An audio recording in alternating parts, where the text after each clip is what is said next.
How's it going? This is Tuesday Brew with me, Mr. Tyler Solze, and Loki Amos. How's it going, Mark? Hello, mate. You're right. I'm cool. I'm good, mate.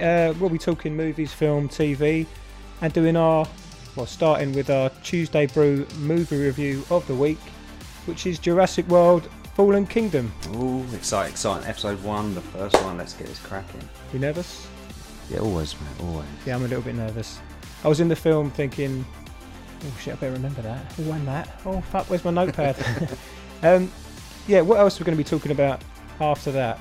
We've got a few trailers that have just been released. Wreck-It Ralph, Bumblebee, the Lego Movie 2, the second part, and a few more. And we're also going to go through a bit of news, and we're going to be talking a bit of Blade Runner. Secret Cinema. Yeah, Secret Cinema, which I attended. I didn't come.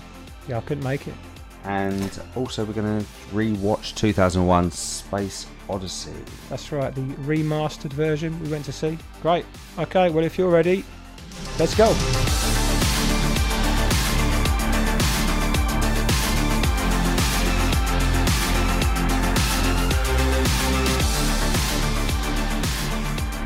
Okay, so Jurassic World Fallen Kingdom. Actually, before we do that, shall we introduce ourselves a bit more? I'm Mr. Tyler Solze. I like films. I like films. I'm a Libra. Yeah.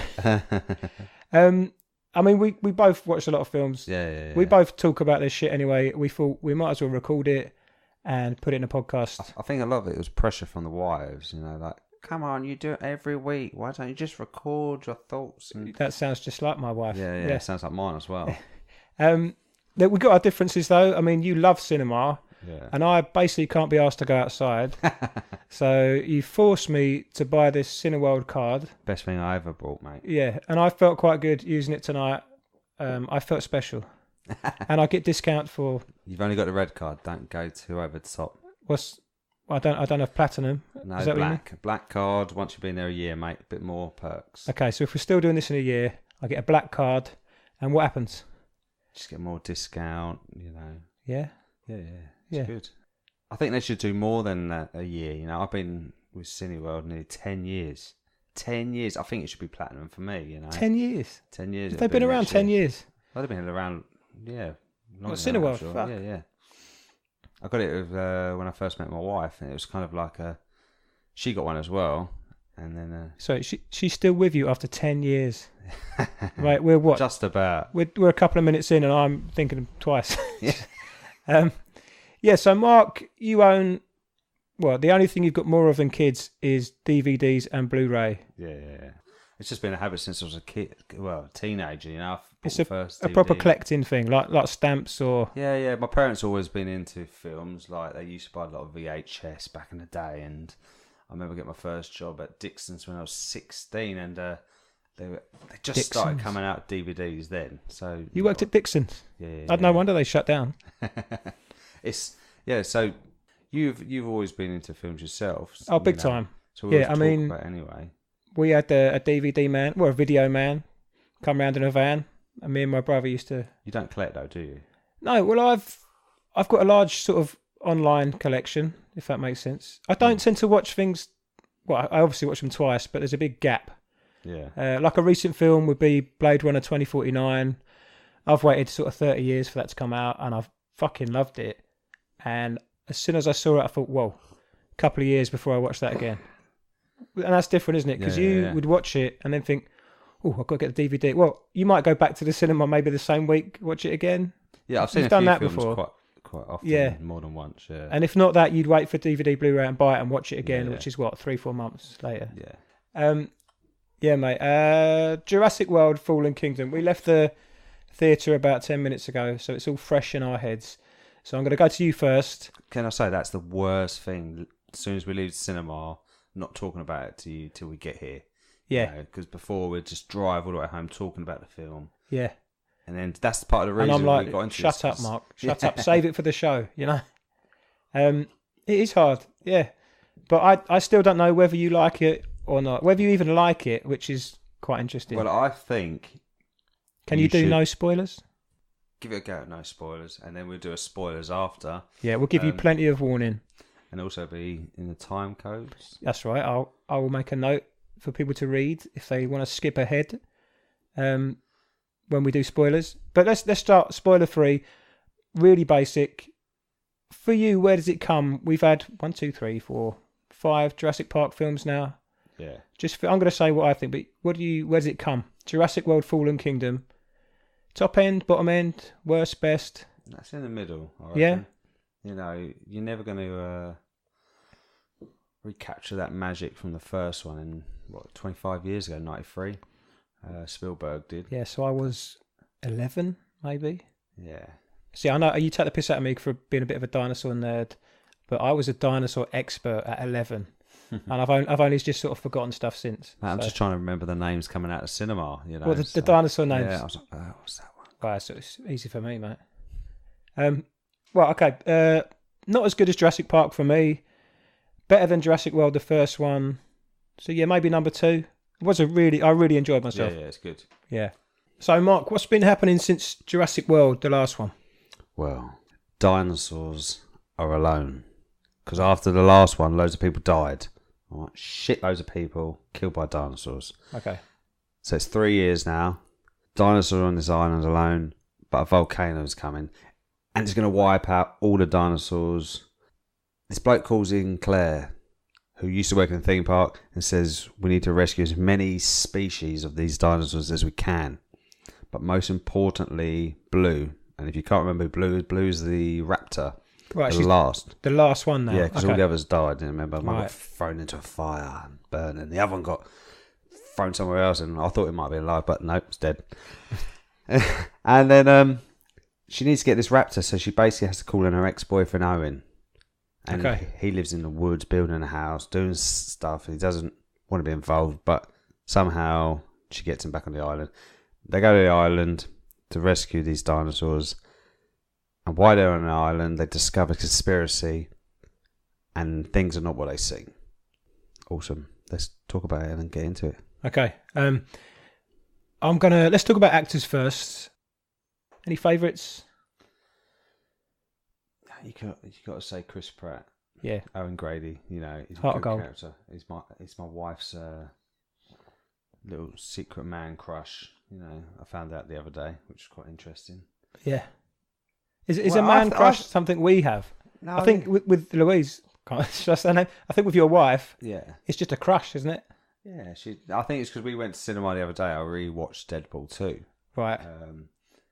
And the trailer came up, and she said a guy at her work, Tim, he was going on about he can't wait to see Jurassic World.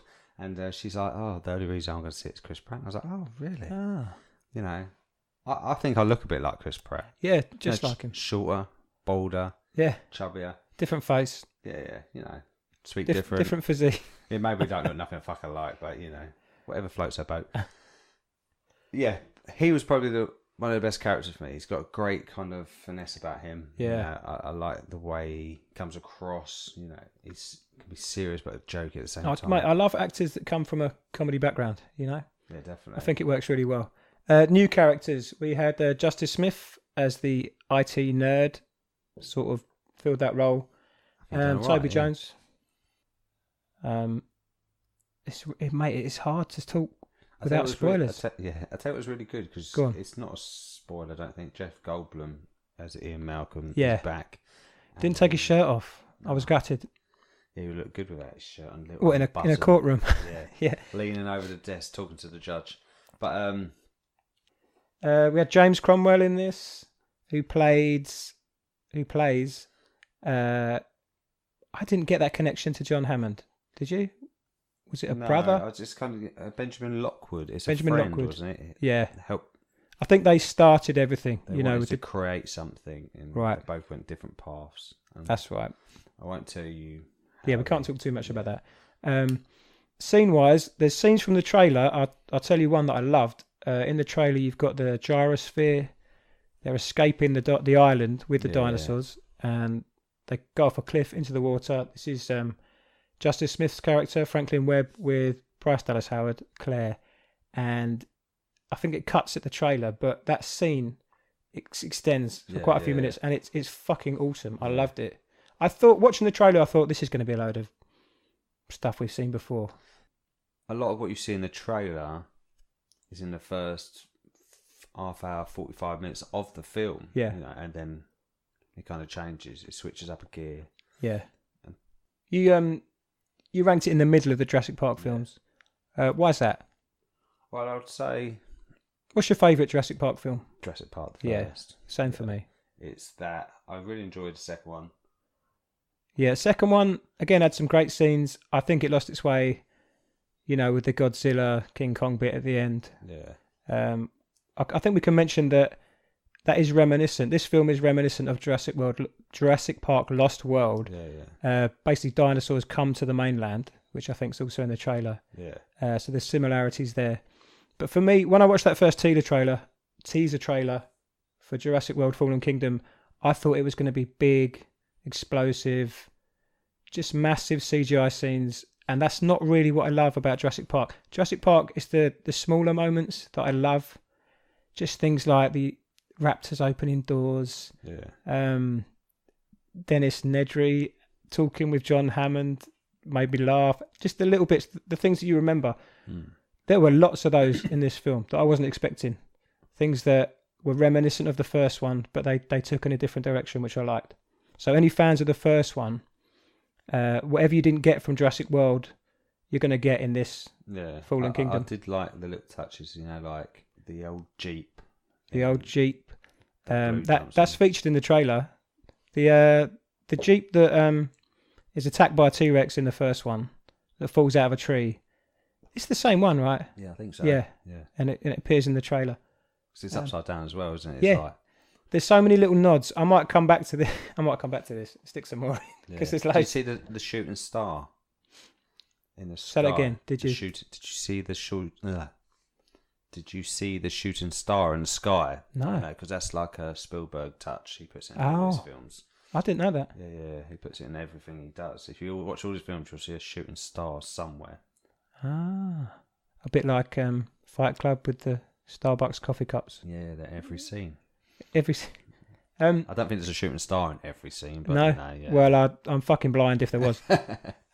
Okay, we're going to do spoilers now because it's a tough film to talk about without spoilers. So, do you want to start off? Yeah, jump ahead if you don't want to hear, but here we go.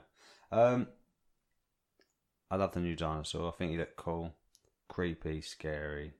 You're talking about I'll go straight into the dinosaurs because to me that's the main thing about the film. It's Indoraptor. Right, the Indoraptor, which is it's you can tell it's a cross between Indominus Rex from the last one and Velociraptor.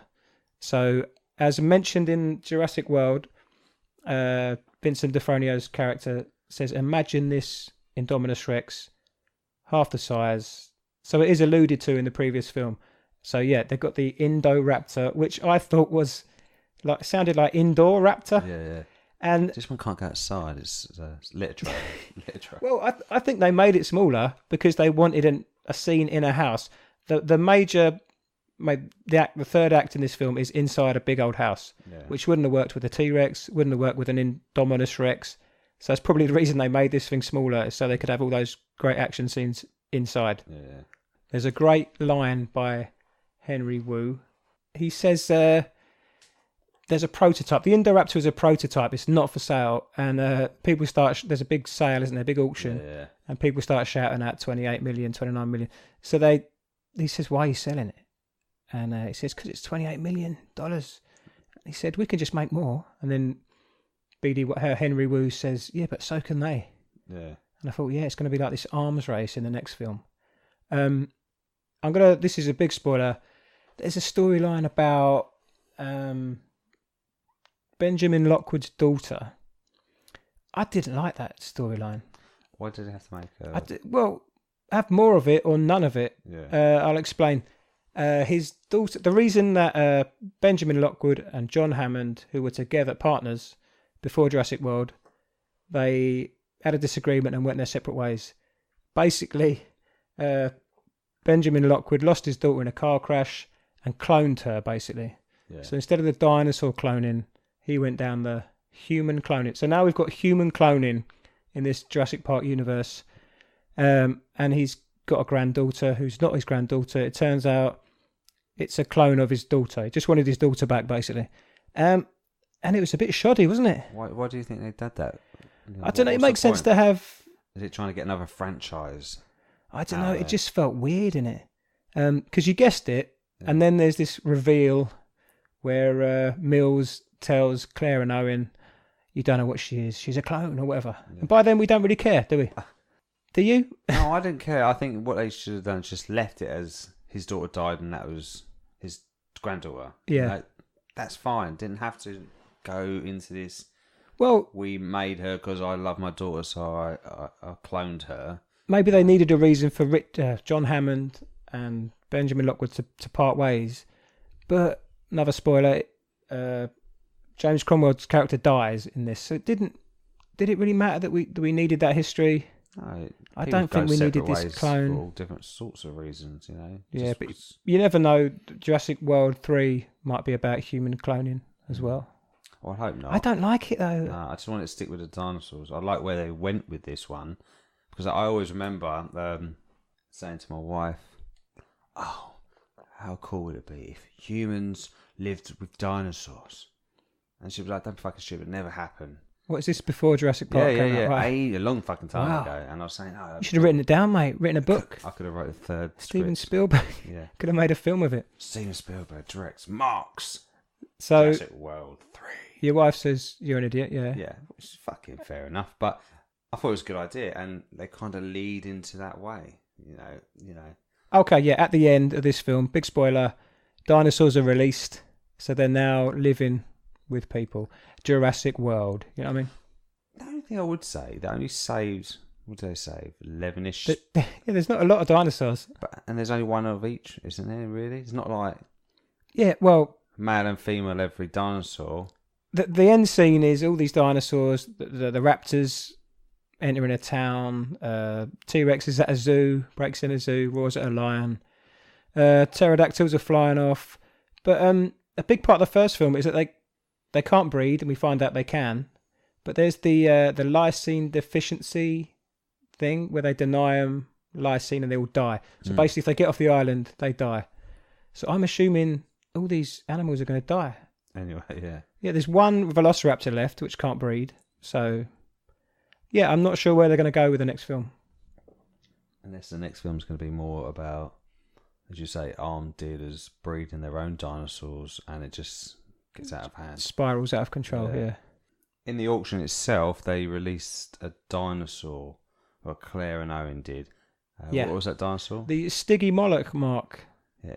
Which is Explain to people. A lot of paleontologists argue that it's not a new species. It's not different than the Pachycephalosaurus.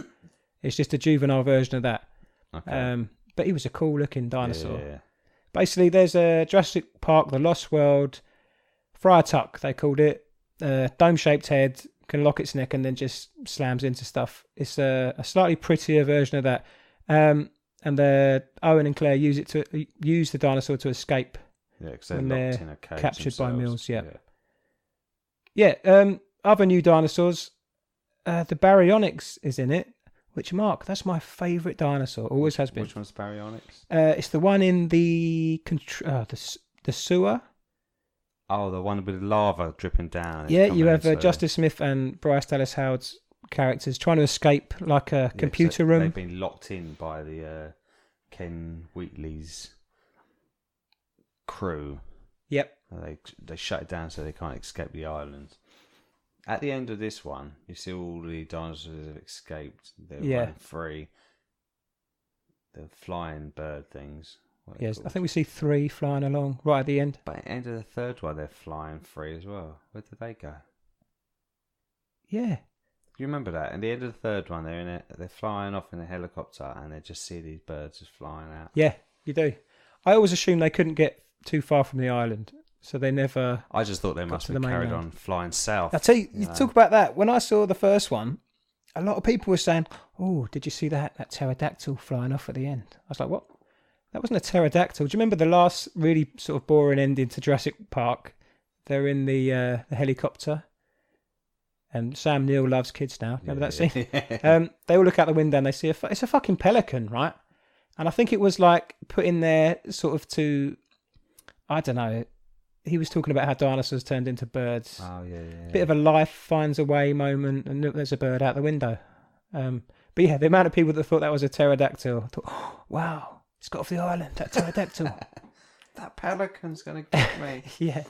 The director, obviously, was going to be Colin Trevor. I can't even say his name. Was he going to do 2 then? He was going to, but then he decided to do the Book of Henry. And J.A. Bayonna's done a few things, which at last I really enjoyed was A Monster Calls. I saw that. That was good. Yeah, very good. Liam Neeson's a big tree monster. Yeah. Yeah. And I just love the heart in that film. I love, you know.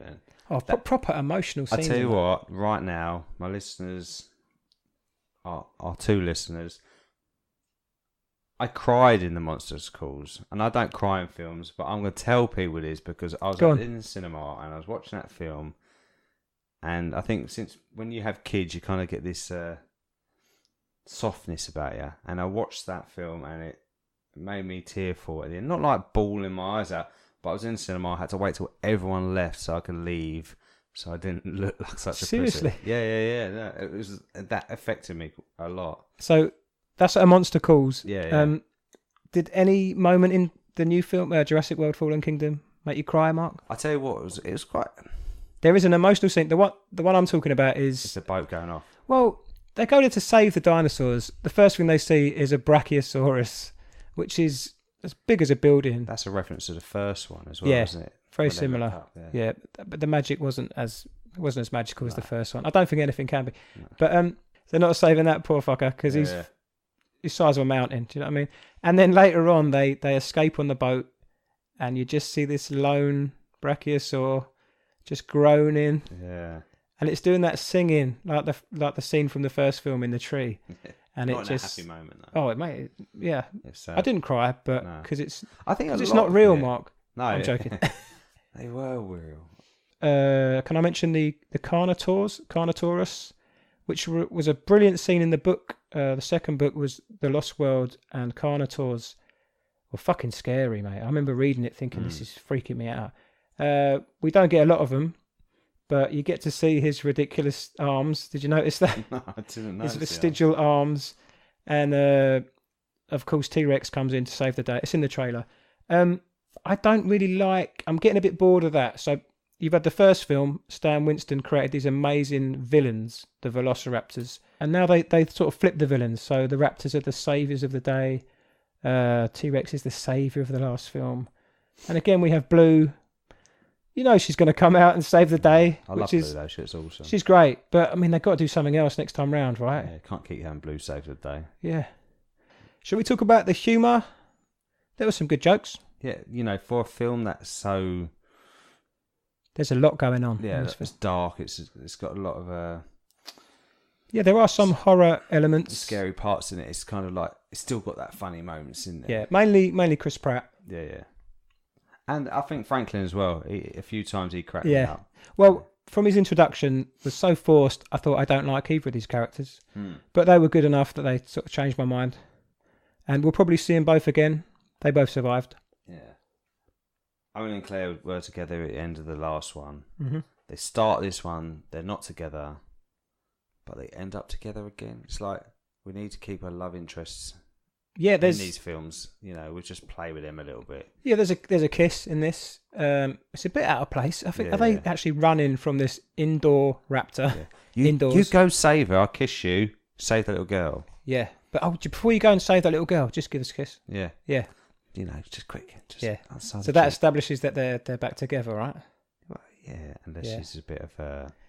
It's almost like we've written these characters. Oh, we've forgotten about the romance. Stick a kiss in. Where should we stick a kiss in? You know, when they're chasing that, they're running away from the Indoraptor. Just kiss, quick kiss, and then they're together. Yeah. Job done. So, why do you think this film is better than its predecessor? Jurassic World. Jurassic World was made for fans of Jurassic Park. They didn't really go and do anything too new, apart from the motorcycle riding with the raptors. That was new. Yeah. You know, a team of raptors. That was a great scene. This one, it didn't sort of hang off Jurassic Park. It did little nods to it, really clever little nods all the way through. But it went somewhere new. But I still thought it was a bit samey with these villainous creatures who are now heroes. Yeah. So you've got a bad dinosaur, now we need a good dinosaur. Because you couldn't change the nature of a... Is it carnivore? Yeah, Are they carnivore. carnivores? Yeah. Eat meat, yeah.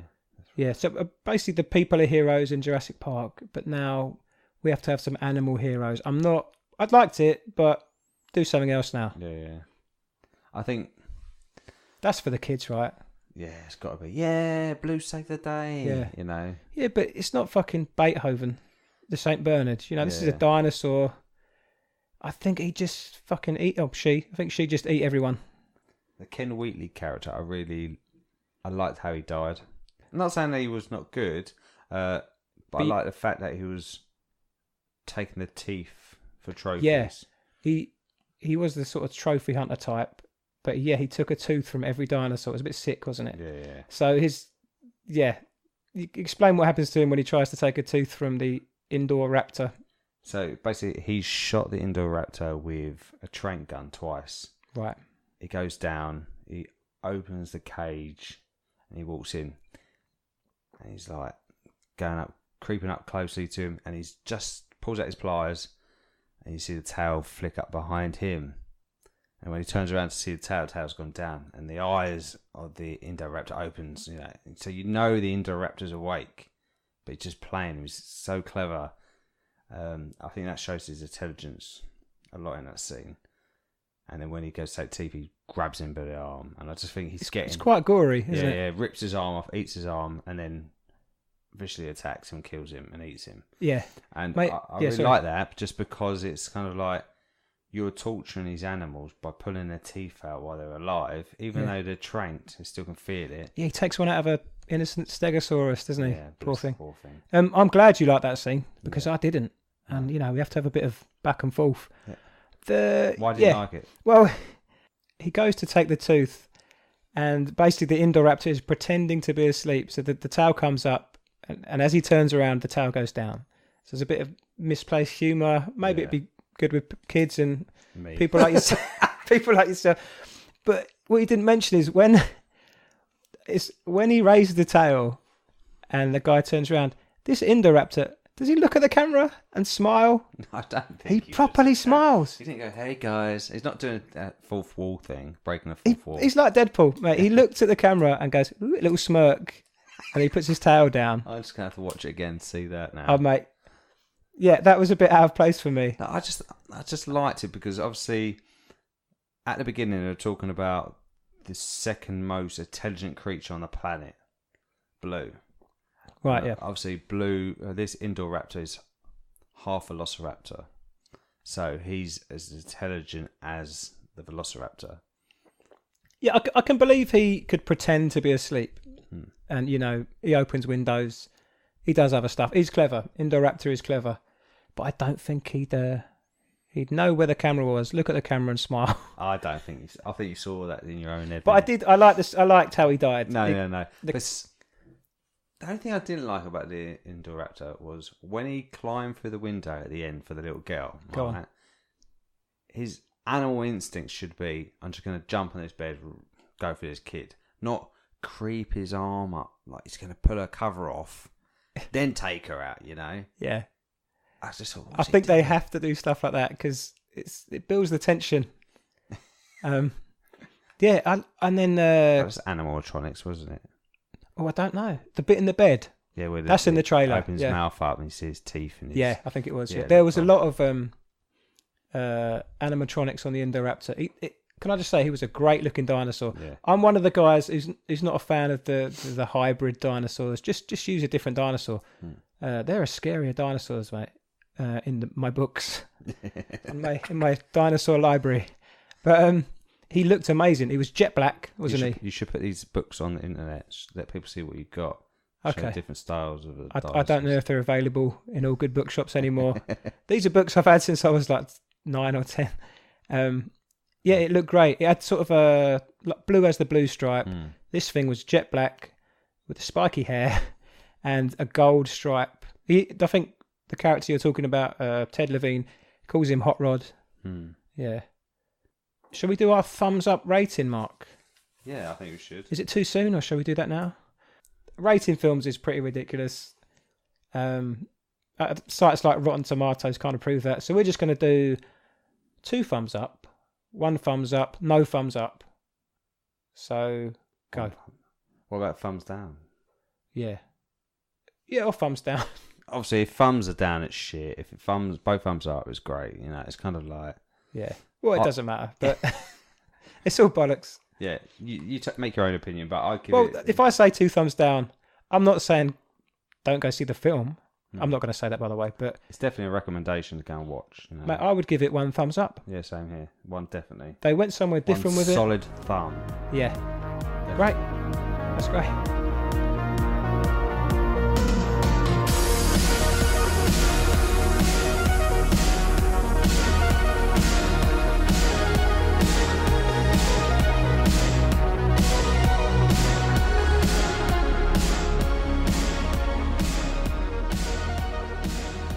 Okay, mate, so do you want to talk trailers?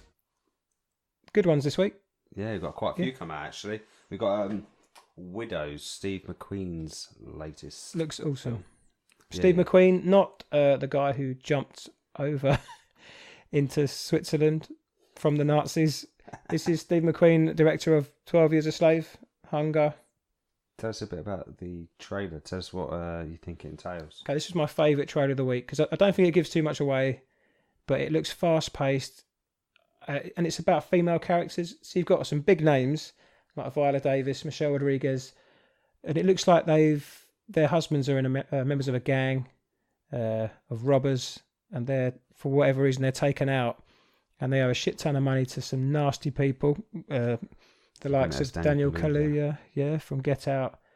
Colin Farrell looks like a bad guy, and also there's a brief glimpse of Robert Duvall, which I'm seeing this film because he's in it. He needs to be in more stuff because we're gonna run out of Robert Duvall because he's fucking old, man. Yeah. And he's a brilliant actor. Get him in there now. Yeah. So their husbands die, and as the title suggests, it's these widows are left behind, and I'm guessing they start robbing to pay these people off. We've got a bit of Punisher in there, John Barenthal. He needs to be in more. I like him. He's brilliant. He looks like there's a scene. I think he's going to be the abusive husband. Or maybe they all are. I don't know. Yeah. But maybe they deserve to die. Yeah. We never. Maybe you've just given away the ending. And Spoiler. Yeah. When is this out? Do you know when this is out? No. Have you got it down? No, I didn't write this one down. It came out a couple of days ago. 16th of November. That's the US. I'm just going to say it's coming out November this year. Yeah. But a trailer that I thought I'd hate, which actually looks quite good, is Bumblebee. Yeah. With Hayley Steinfeld. Yeah, she's from Edge of 17. Yeah. Which was a really good film that is on Netflix now. Also, slightly less good film she's in. I think, isn't she in the Pitch Perfect? A couple of those. Oh, the first one was alright, Pitch Perfect. Okay. Lou likes all 3 of them. 2 of them. I haven't seen the third, but yeah. They're easy enough to watch. Not my sort of cup of tea, but you know, the first one wasn't so bad. As far as Transformers films are concerned, this is what, Transformers 6, 7? 6. But it's no Michael Bay. There's no Michael Bay. Oh, okay. Fuck. You know, don't get me wrong. Back in the day, Michael Bay had done some great films. I like Transformers. The first couple are alright. And then it kind of just went downhill. And I didn't even bother seeing the last one. No. I just thought it just sounded ridiculous. Too much shit going on, not enough concentration on the characters themselves. Yeah. And I think this trailer shows a lot more heart and adventure. Yeah. It's set in the 80s. So this is a prequel, right? Bumblebee's got his original bug outfit. Yeah, that's cool. Beetle, yeah. The classic VW Beetle. I'll tell you what I liked in the trailer is you got a shot of Hayley Steinfeld. I don't know if she's a mechanic or what. She's working on the car. She's underneath. And you see where his head lives when he's a car. Yeah. Because you don't really know where everything goes.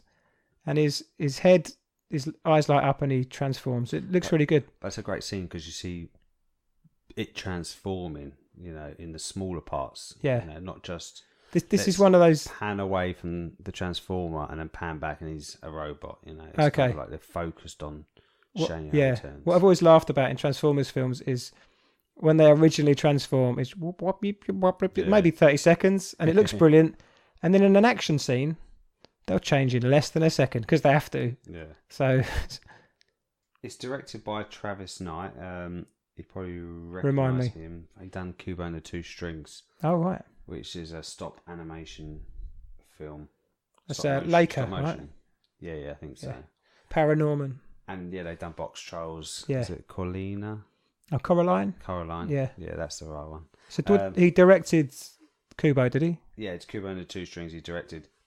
Okay. And I really fucking enjoyed that film. When that It looks came out. amazing, and it's funny. Yeah. Yeah. And it's, as I said, a bit.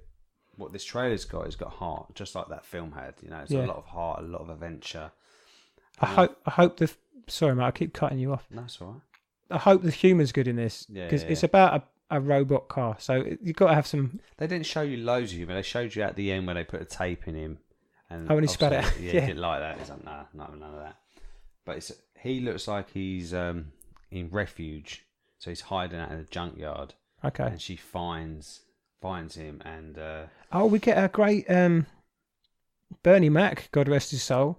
We get the lines in the background from the first Transformers film about the driver doesn't pick the car picks the driver. Yeah. It's quite nicely done. Yeah, so...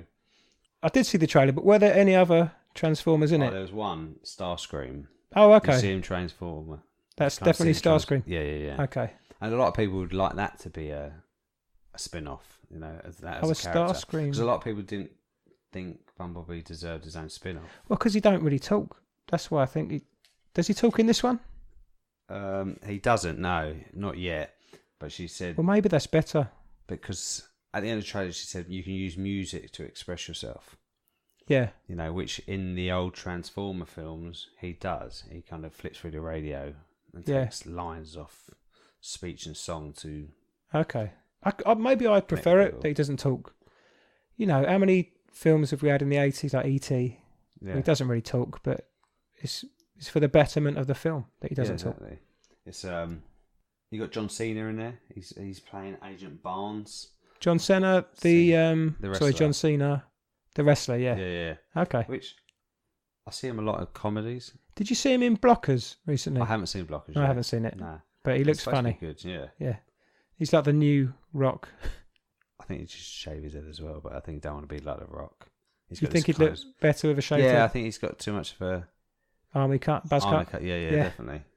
That's the word. It's it does not look shit. I think this is one film that I will be looking forward to. It comes out in December, Boxing Day, and estimate budget's like 128 mil. So I'm sure they could give us something. Well, mate, good. I'll see it because it's not the same old Transformer. It's not Michael Bay. I'll give it a chance. Also, this is the film I thought you would be more looking forward to Go than on. Widows, was the Lego Movie 2, the Oh, second part. Yeah, Yeah. great title. Yeah, with Emmerich Brickowski, Emmett Brakowski. which is voiced by Chris Pratt. Yeah. Again. He's everywhere at the moment. He's isn't he? funny, man. He's funny in this trailer. Yeah. And I liked the first Lego Movie, Yeah, so did I. and I enjoyed the Batman movie. I felt it was a little bit too much going on there. Yeah. I think this goes back to the first one. So what did you think of the trailer? I liked it. I like the fact that they referenced the first one, didn't they? Yeah. The Taco Tuesday destruction. And now they're in this Mad Max. Mad kind of Max, stuff. yeah. Mad Max post-apocalyptic world. And he's just as cheery as ever. It's And brilliant. it didn't give too much away, this trailer. I'm guessing they go into space. But I think it's going to be the same sort of good jokes. Is this Lord and Miller as well? No, it's Mike. The director, yeah. Yeah. It's Mike Mitchell, who's done one of your favourite characters, SpongeBob movie, Yeah. Trolls and Shrek Forever After. But No, it does look good. It Looks fun. And Will Arnett's back as Batman. Oh, great, yeah. Channing Tatum as Superman. So I think Green Lantern's Jonah Hill. So Yeah, you've got we'll all have these big a names ton in. of cameos, yeah. So that'd be a good one to watch. Great. My little boy, he really enjoyed that. He's bopping along to the tunes of the trailer, so I know that would be something that he would be up for. Great. Also, another animated film coming out is Wreck-It Ralph. Ralph Breaks the Internet. Have you seen that? Yeah. I saw the teaser trailer with the filling up the rabbit that explodes. That's a good joke. Yeah. It's what I liked about this is there's so many little Easter eggs. What, Twitter, eBay, Yeah, Twitter. Snapchat. I love the Twitter part. In the new trailer, you see Twitter, and it's basically a tree full of little birds Right. tweeting. And That's right, It was yeah. great. You got Stormtroopers. You got Pixar, The Muppet Show. So is this everything that Disney owns? Everything that Disney owns in a film?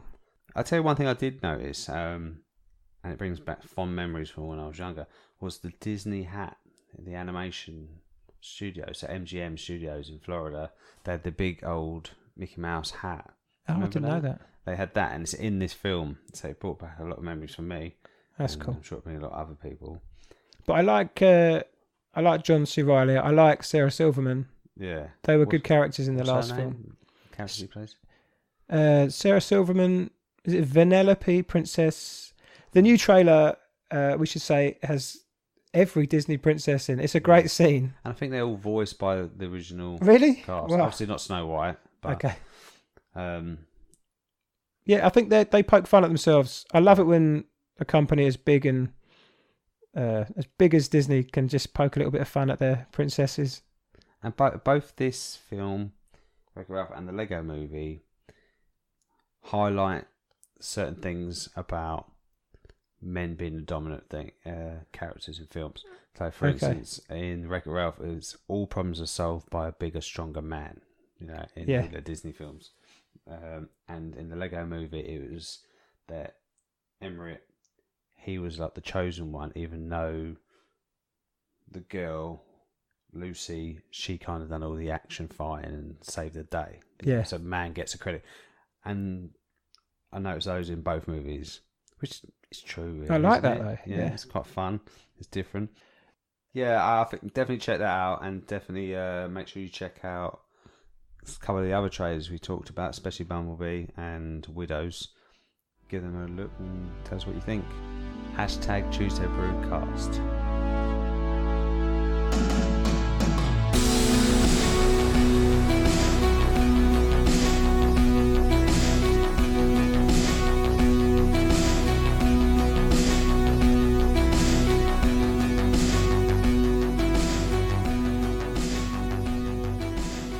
So, Mark, 2001: A Space Odyssey. 2001: A Space Odyssey. Ugh. Keep going, straight ahead. Keep going. 2001: Space Odyssey. Humanity finds a mysterious. Fucks. This is brilliant. Oh, I could do this. Yeah, try again. Synopsis, go. 2001: A Space Odyssey. Humanity finds a mysterious, obviously artificial object buried beneath the. Mate, you've done those words great, the long ones. And the little ones, you fucked up. Try again. My mouth's really dry. I need Okay. water. You got tea? It's cold as fuck. Humanity finds a mysterious, obviously artificial object buried beneath the lunar surface, and with the intelligent computer HAL 9000 set off on a quest of discovery. Brilliant. Well done. I think we should explain to people that, like most people alive, I've seen it before. But I haven't. Yeah. Why haven't you seen it? I've always planned to see it, but I never fucking have. I've always wanted to. You've got it as well. I've got it, yeah, but I've never watched it. I've watched a lot of his films, but yeah, I've never got around to watching that. I think part of the reason is you've got to be in the right moment. You've got to feel like you're up for watching that, sit down, and with a long film like that, Yeah, it is. Sometimes you want an easy watch. Yeah. I must admit, I'm a little bit jealous that you got to see it like that first time off, because that is the best I've ever seen it. We've just got back from 2001: A Space Odyssey remastered. Is that what it was called? Yeah, 70mm. 70mm. 1968. This was made. Oh, fuck, the year my mum was born. Wow. So, as someone who hasn't seen it till tonight, go. What do you think? Honestly, when I first went in, I was a bit dubious because I was like, it's 50 years old. What's it going to be look like? Am I going to enjoy it? Because I've seen so many films with so much CGI nowadays in space films. You know, Yeah. like, I think the last one I saw was Gravity. You know, that kind of was like, wow. Yeah. Looking at this film, if you take away the bits when they show the home videos look like they're in the 70s. That dates it a bit. Yeah. That's the only thing I think dated it really to me. Yeah. The spaceship, the space scene, the moon, Jupiter, all the stars. It just Yeah. looks amazing. As I said, that's the best I've ever seen it. Yeah. Yeah, it looked amazing. It makes me annoyed that it kind of looks better than some films do today. And so, what's their excuse? You know what I mean? Yeah. I don't even how they began to film a lot of those scenes. It's hard to say because I've never seen the original version. You know. Yeah. I haven't seen it on Betamax or VHS or anything like that. It was straight at the cinema, you know, and it looked glorious and beautiful. Yeah. Did you follow?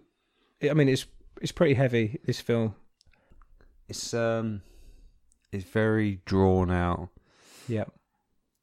Lots of things happen that is hard to explain, especially the ending. We'll talk about the ending in a minute, but it obviously starts off on Earth as primates. That's all right. Yeah, 4 million years ago, the monolith appears. The first one. Yeah. Yeah. And they start evolving and using tools. There's a big jump forward, isn't there, to space, basically. Yeah, but that transition of when they throw the bone into the sky and it turns into the shuttle. Yeah. It's a great transition. It looked really nice and it flowed lovely, you know. That's what you want from a film. If you have good transitions and good cuts, I always feel like it makes it better, Stanley easier Kubrick, to watch. He must spend so much time getting things perfect because it's such a perfect looking film. They say he's a perfectionist, don't they? Yeah. And he always denied it, but You have to be to make a film look like this in the 60s, you know? HAL 9000. Yeah. Yeah, what did you think of him? Oh, the voice is creepy, man. Mate, It's so good. it's a red dot and it's the most terrifying robot ever. It's just you assume so much about him and his voice is freaky as fuck. Yeah. I just love the robot's perspective of what he sees. Yeah. You know, that's kind of sphere kind of look to it. It's a very polished movie, isn't it? Yeah. It's hard not to talk to you in the cinema because every scene I get excited about, I want to sort of go, look, Mark, look at the floor, it's curved. How did they make that room? It's amazing. Yeah, shall we talk about the ending? I mean, I love Kubrick, and sometimes I hate him.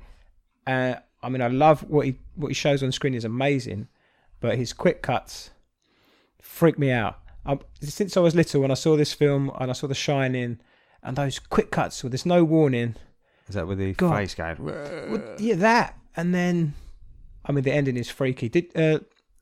Right, the second monolith on the moon gives humans the power to create HAL, and then it goes mental. This film goes nuts. So I was wondering what you thought about that.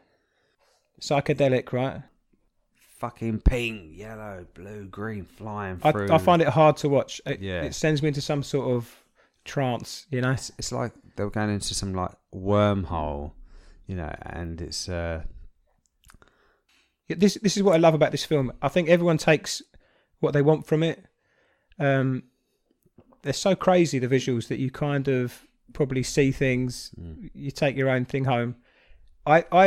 This film for me is like an alien intelligence from the beginning, whose power is like beyond anything we can imagine, like we are to ants, maybe. Yeah. When they plant this monolith and they jump forward, they skip forward our evolution, and they do it again on the moon. They skip forward, and eventually we get to, Bowman, the character. I think he becomes some sort of interdimensional being at the end, maybe similar to them, and he comes back to Earth, and the music is nuts. It's great.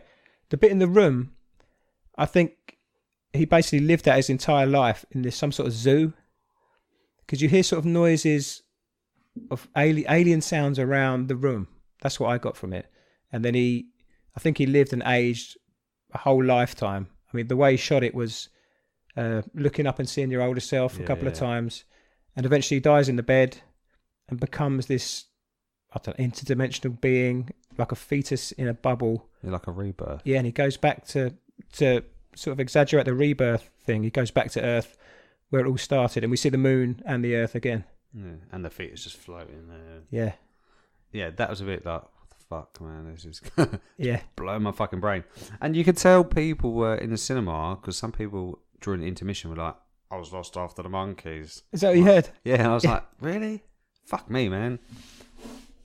I heard someone asleep snoring, and then someone hearing the snoring and giggling about it. Is that what that noise was? Someone was asleep. Fucking hell. But it wasn't even, was it an hour in? I know it's slow, but fuck me. For me, I think, because I saw this when I was quite young, everything after it copied from it, which it did, sci-fi. For you, you've seen everything else, and now you're coming to this. And I'm really gutted I didn't see it before. Okay. Now, looking at it now, I wish I saw that 10, 20 years ago. Yeah. And maybe it would have made my opinions on certain films different. Yeah, like they're not as original as you thought. Yeah, because like people go on about Star Wars. Yeah. And I kept thinking it during watching this. Star Wars was amazing. Mm. But not if you haven't seen 1968's Space Odyssey, it's more amazing. Yeah. Because I think Star Wars isn't that great, because look what they made 10 years before. Would you watch it again? How long would you leave it now to watch it again? Probably buy it when I buy it. You know? Really? Yeah, I enjoyed it. I feel like I'll watch this, and then it will last me a few years, and then it'll be on TV, or I'll watch it again. I just think I need a second take. I think, as that being my first viewing, yeah, I need to see it again to kind of get fill in the blanks. I'm trying to think of other films that have. I'll tell you what. A film that I thought of when I saw that was Interstellar. Yeah. That parallel universe kind of feel. And yeah. The bit when Matthew McConaughey, he's in space going into that wormhole was weird. Bit like this film had a weird interstellar moment, Yeah. So yeah, definitely they took off of that. I was thinking of, I was listening to How. This film's 50 years ago. We've seen so many different AIs since then. Yeah. Robots, fake people. David from Prometheus. Yeah, Aliens. David from Prometheus is so similar to that Hal voice. He must have been using that for inspiration. Yeah.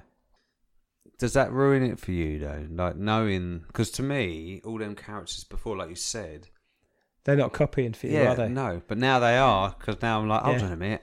Every time I'm going to rewatch a film. It's like a docking sequence. Yeah. Well, people have copied that, because that looks, I've seen that again. Yeah. Gravity, Sandra Bullock, one where she's knocked off the spaceship or the shuttle and she's floating in space and the camera's moving. Spinning around. Yeah, spinning. In that way, he's spinning and he's just floating around, getting further away from the shuttle. He gets knocked away by Hal controlling a pod. Yeah. And I look at that and think, you can see the influences from them films are taken from that there. Yeah. And that's quite... I think Gravity is very similar. Yeah, there was a bit reminded me of, do you remember Sunshine, the Danny Boyle film? Yeah. And they can't get from one ship to another and they explode out into the next ship. That was similar to how Bowman got from the pod back into the main ship. It's quite similar. I want to ask you a question. Cool. My question was, seeing it when you were younger to seeing it today, how different does it look? Do you think all the restorations they've made to the film are really noticeable? Well, I the first time I saw it, a 4x3 little TV, Betamax or VHS, it was proper blurred. I mean, this one was so crisp. We walked in a little bit late, shall we say. First shot was one of the early humans, and it looked like something that was filmed today. Yeah, that's how it was, night and day. I mean, it was blurred on my TV when I was younger, and it was so crisp now. Like you said, Gravity, Interstellar, that sort of level of crispness. Yeah. It's just. So we both agree it looked mint. I mean, The only thing that dates it really is the flip switches, the buttons, and as you say, the videos, monitors. And the thing that when they're in space, they got on their chest, that big box thing. Oh, okay, the control box. Yeah, it's like big. Again, very early this. I like the buttons on the arm. Yeah. I've seen that so many times since. I like the flat screens. It's like, they barely had TVs back then. Now they got these flat screens and all these different colours and graphs and screen. You can see why so many films have taken from this. And but a lot of technology that exists now, which didn't then, like the scene with the voice activation. I mean, people have copied that. Thinking of that in 1968 is a great scene. Mark, do you want to give it a thumbs up review? 2 thumbs up, definitely. Yeah, same here.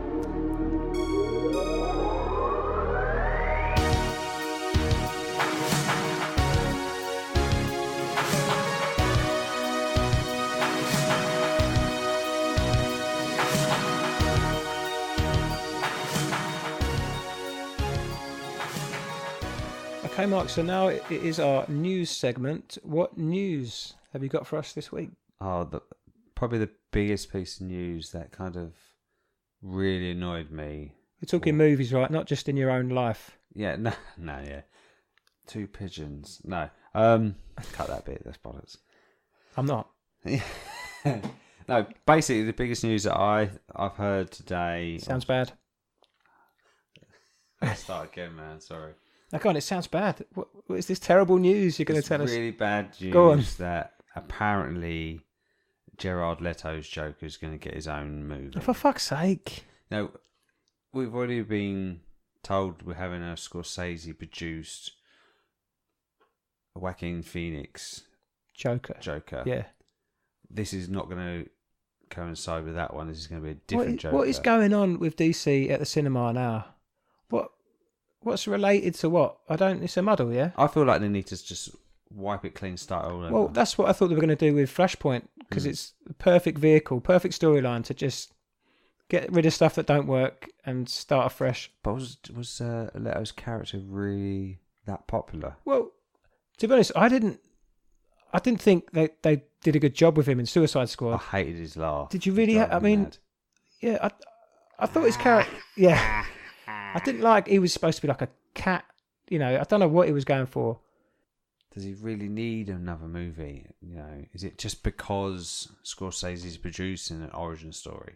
Haven't we got enough DC villains that we can go, let's do an origin story of the Penguin, the Scarecrow, or something? I love how you say Penguin. Penguin. Yeah. But yeah, so... use a different... Because there's a lot of villains you could use. Well, this is hard. It's all to do with the ownership of character. Well, you got Venom coming out with no Spider-Man. Now we've got Joker coming out with no Batman in it. It's all sounding a bit muddled to me. Yeah. I just get annoyed because I always wanted to write a story of the Penguin, Yeah, or the Penguin. Either or. But I just always thought, it could be like this deformed young boy that lives in the basement, which is like a dirty, sewagey kind of, not sewage, but like wet cellar, who eats fish. It's a abandoned kid. Yeah, and then he just gets pissed off and kills his family and becomes the Penguin. Yeah. What a Penguin. Yeah. Did you like what Tim Burton did? Batman Returns with Danny DeVito. I like Danny DeVito's Penguin. Yeah. You just want me to say Penguin now? Yeah, I do, yeah. No, yeah, I liked him in that. I thought he was quite cool. Do you like those little black and white characters in Madagascar? I can't remember what they're called. Okay, so that is some bad news. Yeah, so that's bad news. Any good news, Mark? Also in the news, Tom Cruise does his most daring stunt for Mission Impossible Fallout, the Halo jump. I read a few things about this and I thought it was quite cool. He's the first actor to be filmed doing the Halo jump. Right. Do you know what the Halo jump is? Do you remember Godzilla, the new one? And they wear the breathing equipment and jump out the plane? Yeah. Is that a Halo jump? You jump at like a high altitude with and oxygen open at a lower. So you're Lower saying to closest to this ground. is something he did for real, He did this for real. and it's the first time an actor has been filmed doing it. Yeah, there's a clip He's on... fucking crazy, man. He's 55 as well, you know, so it's not like a young spring chicken. But No. basically, what he had to do, they had to build a giant wind tunnel to practice. So he would practice this low altitude jump in this big wind tunnel they built. And I think they're filming at sunset, so they had a certain amount of time to film this scene they needed for the film. So what they did, they had to go up in the aeroplane and do it. Only have like 3-minute window to film it. So it's tight. So yeah, they had to do it every day to get it, and they obviously you have to breathe like pure oxygen before you do it as well, Okay. because of how high you go, and then you just fall for ages, and then you open your parachute really close to the ground. Right. You know, he's a hard-working guy. He's always running. You know, so he's quite a fit guy. I'm trying to think of a film where he doesn't run. Magnolia, was he running that? Born on the 4th of July is in a wheelchair for a bit, but I guarantee he runs I'm sure at he the picked beginning. it up and ran with it. Come on. Okay, well I look forward to that. The trailer, it looks great, and I'm a big Mission Impossible fan, so I'm looking forward to this one. Breaking news, I've just read that 3 new actors have signed on for Tarantino's Once Upon a Time in Hollywood film. We have Dakota Fanning, Damien Lewis, and Luke Perry. So we've already got Margot Robbie, Right. Brad Pitt, Tim Roth. So it's filling up. Yeah, so we've got... And this is the Charles Manson... I don't think it's a Charles Manson film, but he's in it, right? I think that's how they started it. They were talking about it as being a Charles Manson story about the murder of Roman Polanski's girlfriend, wasn't it? Yeah. Is that correct? And then it's been released on the anniversary of her death. It doesn't matter what you say. You say Quentin Tarantino, I'll buy a ticket now. Yeah, I love him. People were saying they're going to boycott the movie because of what is... Glorifying Charles Manson? Yeah. Is it though? I mean, you watch the film and then make a decision. How many films have been brought out about Manson already? How many TV shows are about fucking serial killers at the moment? I never go into his films thinking this is from a book, this is from real life. I'd go in and enjoy his storytelling and the performances the actors give. You know, I'm always drawn into his world. You know, the violence is extreme, but it's extreme that it's not believable in a sense. You know. Yeah. Well, I'm like you. It's a different world to me. This is not a place where I live, but I love to view it. Yeah. And I'm a massive fan of Tarantino. I've got all his films. You have a picture of him on your wall in your living room. I do. Yeah. It's like a shirtless version of him. No, it's... I just think because I love that he writes what he wants to see. So I am looking forward to this film. He said he's only going to do 10, so this is his 9th film. So we ain't got much left of him. That's sad. Okay, so that's enough news. Yeah. Thank you very much, Mark.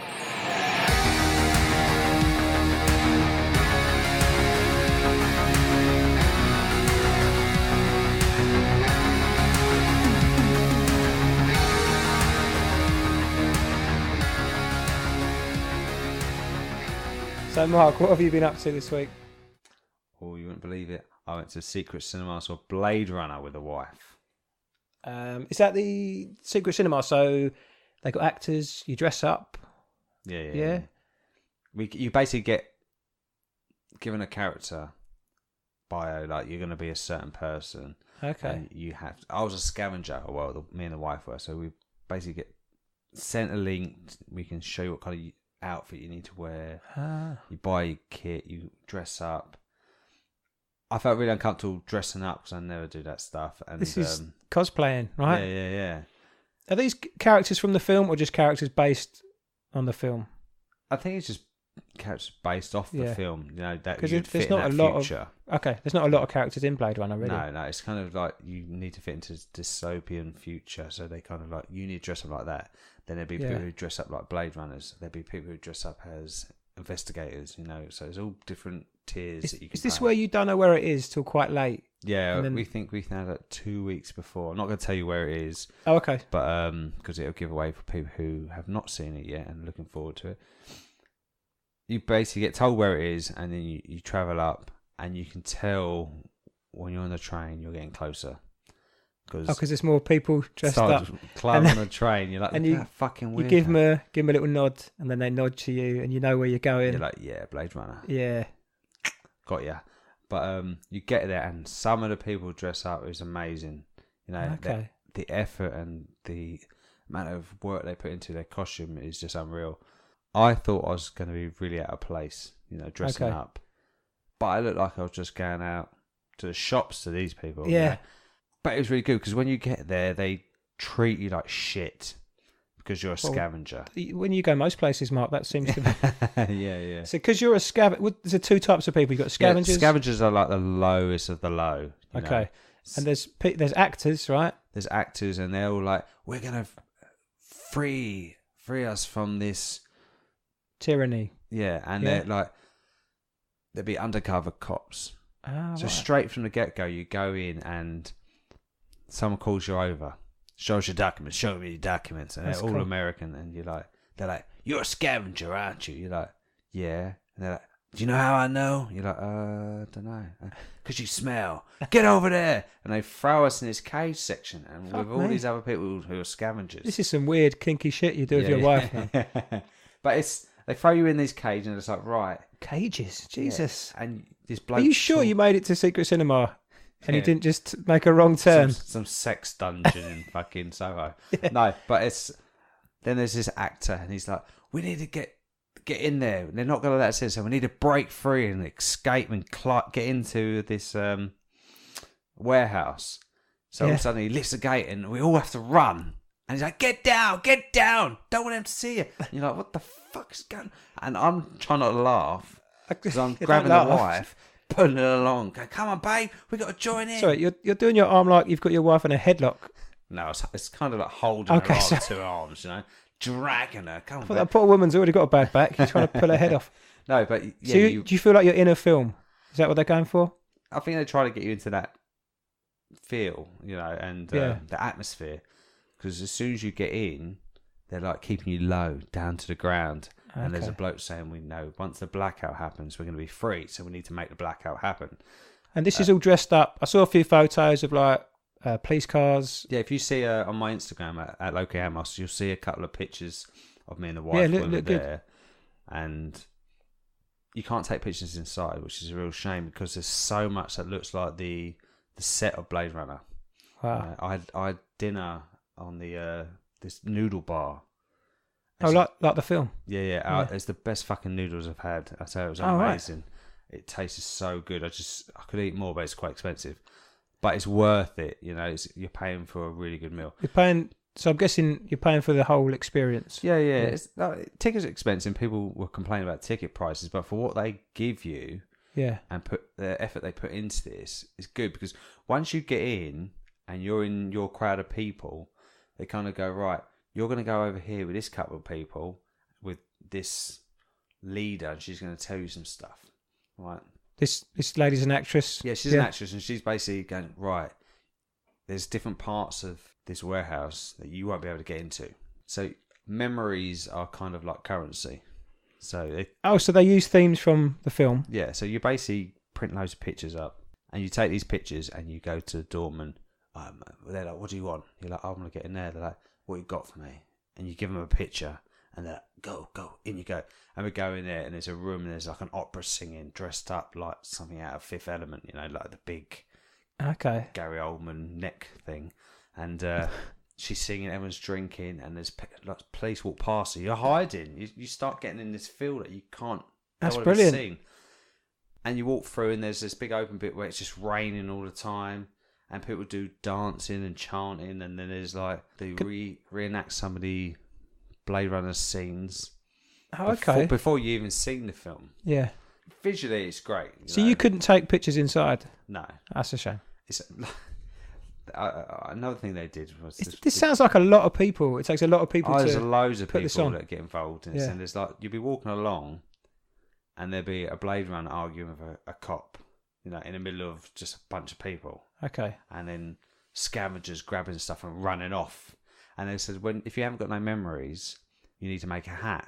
or make something to sell. I'm like, what? Right. And she takes us over to this section, gives us a piece of newspaper, says, make a hat, make a hat.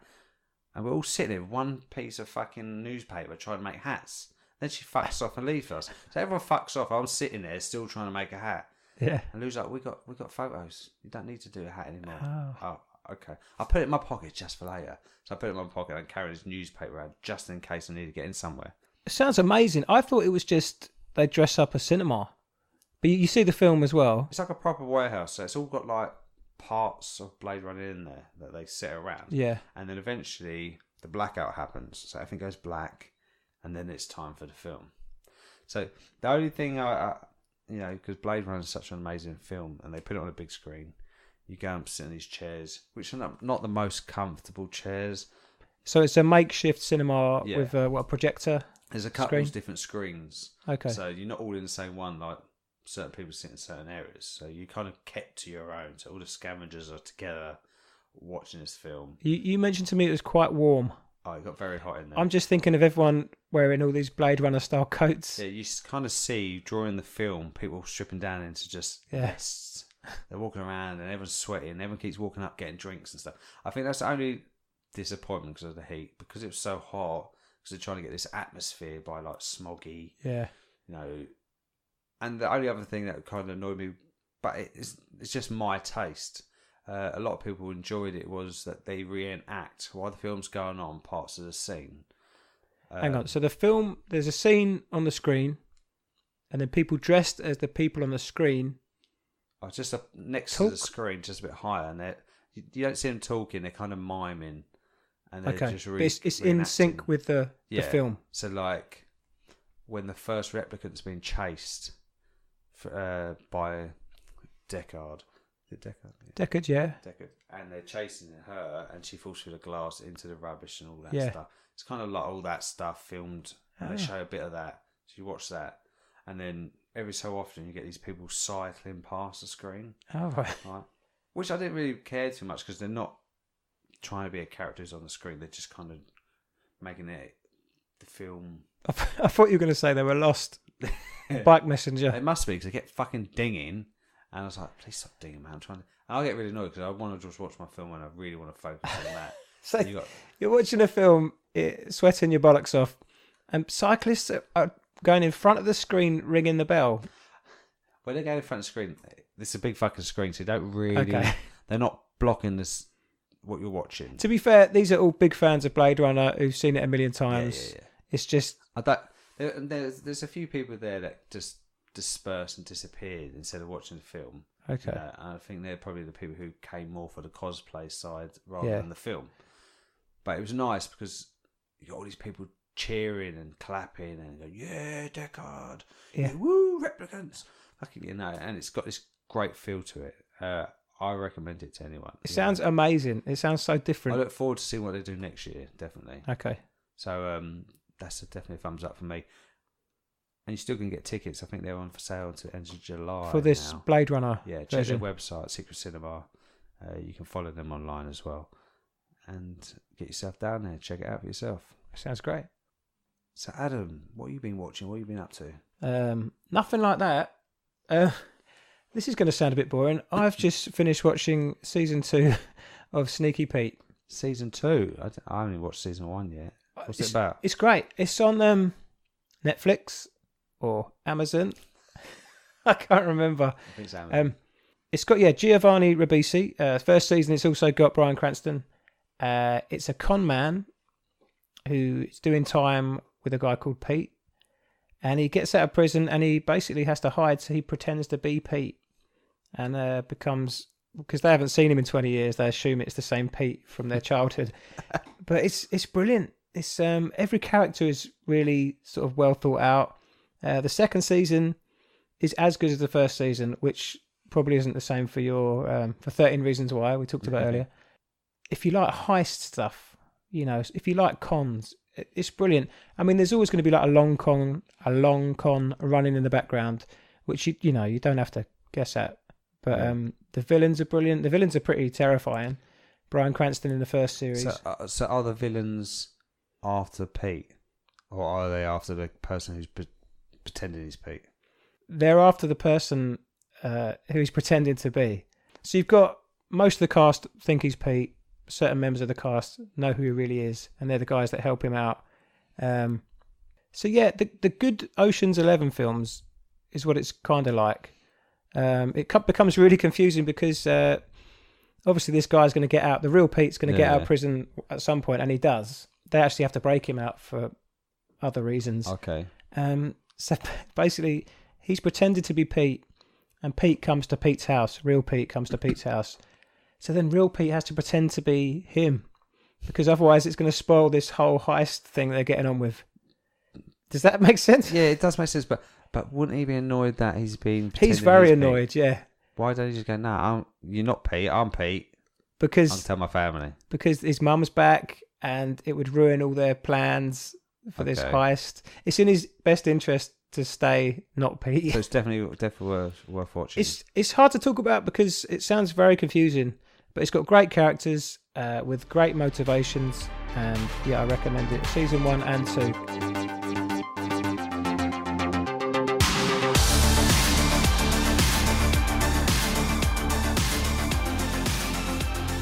Okay, so that's about it for this week. Next week's movie review is going to be Hereditary, which sounds fucking terrifying. It's written and directed by Ari Aster, with Muriel from Muriel's Wedding, Toni Collette, and the trailers look freaky, man. So this is one of them ones where I'll probably get a seat behind you and just duck behind you.